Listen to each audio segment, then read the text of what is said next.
Friends எல்லாருக்கும் வணக்கம். இதுக்கு முன்னாடி போட்ட வீடியோவில் பார்த்தீங்கன்னா எக்ஸ்சேஞ்ச் எப்படி பை பண்ணுறது, அதுபோல் எக்ஸ்சேஞ்ச் எப்படி சூஸ் பண்ணுறது, எப்படி நம்ம எக்ஸ்சேஞ்சில் வந்து பாதுகாப்பாக வச்சுக்க முடியும் காயினை அப்படின்ற விஷயத்தை வந்து ஷேர் பண்ணியிருந்தேன். இந்த வீடியோவில் பார்த்தீங்கன்னா நம்ம வந்து காயின் எப்படி பார்த்து வாங்கணும் அப்படின்ற விஷயத்தை தான். இப்போது நம்ம ஒரு காயினை வந்து சூஸ் பண்ண போகிறோம் அப்படின்னு வச்சுக்கோங்க. அப்போது அந்த எக்ஸ்சேஞ்சில் எத்தனை எக்ஸ்சேஞ்சில் லிஸ்ட் பண்ணியிருக்காங்க அப்படின்றத ஃபஸ்ட்டு நம்ம பார்க்கணும். இது முக்கியமான விஷயம். அப்போது நம்ம தேவையில்லாத எக்ஸ்சேஞ்சில் ஏற்கனவே சொன்னது தான், நிறைய எக்ஸ்சேஞ்சில் லிஸ்ட் பண்ணியிருக்காங்க அப்படின்றத விட எந்த மாதிரி எக்ஸ்சேஞ்சில் லிஸ்ட் பண்ணியிருக்காங்க அப்படின்றத பார்க்கணும். இப்போ நீங்கள் வந்து சின்ன காயின் வச்சுக்கோங்க. ஷிப்லாம் பார்த்திங்கன்னா சின்ன காயின் தான். அது மட்டும் இல்லாமல் ட்ரானு இது போல் வந்து சின்ன காயின் தான். ஆனால் அவங்களுடைய நெட் வரைக்கும் பார்க்கணும். அதனுடைய ரேட் பார்த்திங்கன்னா கம்மியாக இருந்தாலும் ஆனால் அதனுடைய பேக்ரவுண்ட் வந்து சப்போர்ட் எப்படி இருக்குது அப்படின்றத வந்து சூஸ் பண்ணணும். இதெல்லாம் நீங்கள் சூஸ் பண்ணாமல் ஒரு காயினில் இன்வெஸ்ட் பண்ணக்கூடாது. இப்போ உதாரணத்துக்கு பார்த்தீங்கன்னா, இப்போ டாப்பில் இருக்கிற காயின் ஃபஸ்ட்டு பார்த்தீங்கன்னா பிட்காயின் இருக்குது. எல்லாருக்கும் தெரியும் பிட்காயின்னா அதுதான் வந்து கிரிப்டோ கரன்சியில் ஃபஸ்ட்டு விட்ட காயின்.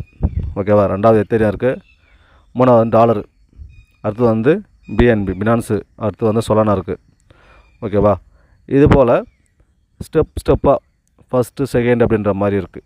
இதில் நீங்கள் எத்தனை காயின் வரைக்கும் சூஸ் பண்ணலாம் அப்படின்றது என்னுடைய கருத்து தான் சொல்கிறேன், கட்டாயம் கிடையாது. என்னுடைய ஒப்பீனியன் பார்த்தீங்கன்னா ஒரு 20லேருந்து ஒரு 200 காயின் வரைக்கும் சூஸ் பண்ணிக்கலாம். ஸ்டார்டிங்கில் இருக்கிற ஒரு 200 காயின் வச்சுக்கோங்க. இப்போ உதாரணத்துக்கு 200 காயின், அந்த 200 காயின் வரைக்கும் நீங்கள் வந்து சூஸ் பண்ணிக்கலாம். இப்போ 100 காயின் வரைக்கும் வந்துருக்குது நான் காட்டிக்கிது. இது வரைக்கும் இப்போ நான் காட்டுறது பார்த்தீங்கன்னா 100 காயின். சரியா? அப்போ இதுக்கு கீழே 100. இப்போது அடுத்த 100 நான் காட்டுறேன். சரியா? இப்போ இவ்வளோ காயின் இருக்குது பார்த்தீங்கன்னா, கிரிப்டோ கரன்சி ஏகப்பட்ட காயின் வந்திருக்கும். அது மட்டும் இல்லாமல் நிறைய காயின் வெளியும் போயிருக்கும். காயின்ன்றதை விட டோக்கன், நிறைய டோக்கன் வந்து வெளியும் போயிருக்கும். காயினுக்கும் டோக்கனுக்கும் அப்படின்ற ஒரு வித்தியாசம் இருக்குது. அதை நான் அப்புறமா சொல்கிறேன். காயினில் இன்வெஸ்ட் பண்ணுறது நல்லதா, டோக்கனில் இன்வெஸ்ட் பண்ணுறதா அப்படின்றதையும் நான் கண்டிப்பாக அடுத்த வீடியோவில் சொல்கிறேன். முடிஞ்ச அளவுக்கு இந்த காயினை வந்து நீங்கள் பார்த்துட்டீங்க 200 காயின். இந்த 200 காயினில் வந்து விசாரிப்பீங்கள்ல, ஃப்ரெண்ட்ஸ் சர்க்கிள்லையாக இருக்கட்டும், யூடியூப்லையாக இருக்கட்டும், அப்படி விசாரிக்கும் போது அவங்க ஒவ்வொருத்தவங்களும் ஒவ்வொரு காயின் சொல்லுவாங்க. சரிங்களா? அப்படி ஒவ்வொருத்தவங்க ஒவ்வொரு காயினை சொன்னாலும் நீங்கள் செய்ய வேண்டியது என்னென்னு பார்த்தீங்கன்னா, ஃபஸ்ட்டு நான் சொன்னது தான், அந்த எக்ஸ்சேஞ்சை போய் பாருங்கள். எக்ஸ்சேஞ்சில் எத்தனை எக்ஸ்சேஞ்சில் லிஸ்ட் பண்ணியிருக்காங்க அப்படின்றது. உதாரணத்துக்கு இப்போ காட்டுறேன் பாருங்கள். இப்போது நான் சூஸ் பண்ணுற காயின் பார்த்தீங்கன்னா ஏடிஏ கடடான்னு சொல்லுவாங்க. அந்த காயின் வந்து நான் சூஸ் பண்ணுறேன். சரிங்களா? இது எத்தனை எக்ஸ்சேஞ்சில் இருக்குது அப்படின்றத நான் காட்டுறேன். இப்போ பார்த்தீங்கன்னா 67 எக்ஸ்சேஞ்சில் இருக்குது. சரிங்களா? பார்த்தீங்கன்னா தெரியும் எத்தனை எக்ஸ்சேஞ்சில் வந்து லிஸ்ட் பண்ணியிருக்காங்க. அப்போது நீங்கள் சூஸ் பண்ணுற காயின் எத்தனை எக்ஸ்சேஞ்சில் லிஸ்ட் பண்ணியிருக்காங்க அப்படின்றத பார்த்துக்கோங்க. அதுதான் முக்கியம். பினான்ஸில் இருக்குது அப்படின்னா அந்த காயின் வந்து ரொம்ப சிறப்பான காயின் அப்படின்னு சொல்லலாம். சில காயின் அதிலிருந்து வெளியிலும் போயிருக்கு. சரிங்களா? அது வந்து அந்த காயினுடைய தவறே தவிர எக்ஸ்சேஞ்சுடைய தவறு கிடையாது. அந்த காயினில் வந்து ஹேக்கிங் நடக்கலாம், இல்லை சம்திங் ஏதாவது நடந்திருக்கலாம். அதனால் வந்து சில காயினில் வந்து வெளியில் போகும். ஆனால் பினான்ஸில் வர காயின் பார்த்திங்கன்னா ரொம்ப நல்லது அப்படின்னு சொல்லலாம். அது மட்டும் இல்லாமல் நீங்கள் சூஸ் பண்ணுற காயின் வந்து பினான்ஸில் இருக்கா அப்படின்றதையும் கொஞ்சம் செக் பண்ணிக்கோங்க. பினான்ஸில் இல்லை அப்படின்றத விட டாப்பில் இருக்கிற எக்ஸ்சேஞ்ச் ஒரு 10 எக்ஸ்சேஞ்ச் சொன்ன பார்த்தீங்களா, 10லேருந்து 15 எக்ஸ்சேஞ்ச் சொன்னாங்களா, அந்த மாதிரி எக்ஸ்சேஞ்சில் லிஸ்ட் பண்ணியிருக்காங்களா அப்படின்றத பார்த்துக்கோங்க. அதில் பினான்ஸில் இல்லைனாலும் சில காயின்லாம் பார்த்திங்கன்னா பினான்ஸில் வரதுக்கு வந்து நிறைய ரூல்ஸ் இருக்குது. ஆனால் சில காயின் பினான்ஸில் வராமல் கூட நல்ல பெர்ஃபார்மன்ஸ் பண்ணுற காயின்லாம் இருக்குது. அதுபோல் பார்த்துக்கோங்க. அப்படி பார்க்கும்போது உங்களுக்கு கண்டிப்பாக வந்து யூஸ்ஃபுல்லாக இருக்கும். இப்போது இது போல் நீங்கள் பார்க்கும்போது இன்னொரு விஷயத்தையும் ஃபாலோ பண்ணணும். இப்போ நீங்கள் காயின் வாங்கிட்டீங்க, அது மட்டும் போதுமானு கேட்டிங்கன்னா கண்டிப்பாக போதாது.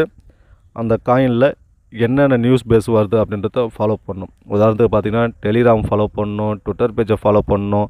அப்புறம் நியூஸ் பேஸ் வந்து வேறு சேனல், அதாவது இப்போ யூடியூப்பில் சொல்கிறதா இருக்கட்டும், இல்லை இங்கிலீஷ் சேனல்லாம் இருக்குது, அது போல் வந்து சேனலில் வந்து ஃபாலோ பண்ணணும். அப்போ அவங்க என்ன சொல்கிறாங்க அப்படின்றத ஃபாலோ பண்ணணும். அப்போ எல்லோரும் ஃபாலோ பண்ணணுமான்னு கேட்டிங்கன்னா கண்டிப்பாக எல்லோரும் ஃபாலோ பண்ணணும்.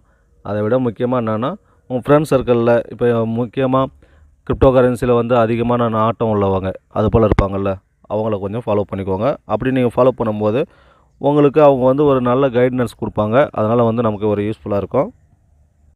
இது மட்டும் தானான்னு கேட்டிங்கன்னா கண்டிப்பாக கிடையாது. இன்னும் சில மெத்தட்லேயும் காயின் வந்து சூஸ் பண்ணலாம். சரிங்களா? அப்போது அதில் கொஞ்சம் அனுபவம் வேணும். அப்போது அனுபவம் வர தான் நம்ம வந்து எப்படிலாம் செய்யலாம் அப்படின்றது ஒரு ஐடியா கிடைக்கும். அதுக்கு தான் சொல்கிறேன். எடுத்த உடனே ஒரு வீடியோ மூலிமா பார்த்தீங்கன்னா கண்டிப்பாக உங்களுக்கு எல்லா விஷயத்தையும் புரிய வச்சிட முடியுமான்னு கேட்டிங்கன்னா கண்டிப்பாக முடியாது. அதே போல் என்னாலையும் ஒரு வீடியோ பார்த்து எல்லா விஷயத்தையும் புரிஞ்சிக்க முடியுமான்னு கேட்டிங்கன்னா கண்டிப்பாக என்னாலையும் முடியாது. அப்போ வந்து நாம் உள்ளே வரணும். உள்ளே வந்துட்டு சிலதை வந்து நம்ம கற்றுக்கணும். அப்போது இதுதான் இப்படி செஞ்சால் மட்டும்தான், அப்போ செஞ்சு பழகினா மட்டும்தான் நமக்கு அது வந்து அனுபவம் கிடைக்கும். அதுக்கு தான் சொல்கிறேன். ஃபஸ்ட்டு உள்ளே வாங்க. உள்ளே வரதுக்கு முன்னாடி யோசித்து எப்படி இன்வெஸ்ட் பண்ணணும் போகணும் நான் சொன்னதெல்லாம் ஃபாலோ பண்ணிவிட்டு உங்களுடைய சொந்த ஐடியாவுக்கும் நீங்கள் என்ன செய்யலாம் அப்படின்றத யோசித்து அதுக்கு பிற்பாடு உள்ளே வாங்க. உள்ளே வந்த பிற்பாடு முடிஞ்ச அளவுக்கு சேஃப்டியாக இன்வெஸ்ட் பண்ணுங்கள். அப்படி இன்வெஸ்ட் பண்ணால் மட்டும்தான் உங்கள் ஃபண்டும் சேஃப்டியாக இருக்கும். நல்ல காயினில் இன்வெஸ்ட் பண்ணால் தான் இன்னும் அதிக சேஃப்டியாக இருக்கும் அப்படின்றதையும் யோசிச்சுக்கோங்க. இதெல்லாம் இருக்குது. ஓகே ஃப்ரெண்ட்ஸ், இந்த இன்ஃபர்மேஷன் பிடிச்சிருக்குன்னு நினைக்கிறேன். இந்த இன்ஃபர்மேஷன் பிடிச்சிருந்துச்சுன்னா நம்ம வீடியோவை லைக் போட்டுக்கோங்க. நீங்கள் நம்ம சேனலுக்கு புதுசுன்னா நம்ம சேனலை சப்ஸ்கிரைப் பண்ணிவிட்டு பக்கத்தில் பெல் பட்டன் அழுத்தி ஆல் என்ற நோட்டிஃபிகேஷன் எனபிள் பண்ணி வச்சுக்கோங்க. அப்போ தான் நம்ம போகிற வீடியோ அத்தனை நோட்டிஃபை ஆகும். இருந்தால் அள்ளி கூட இல்லைன்னு மட்டும் சொல்லிக் கூட மீண்டும் அடுத்து ஒரு நல்ல வீடியோவில் சந்திப்போம்.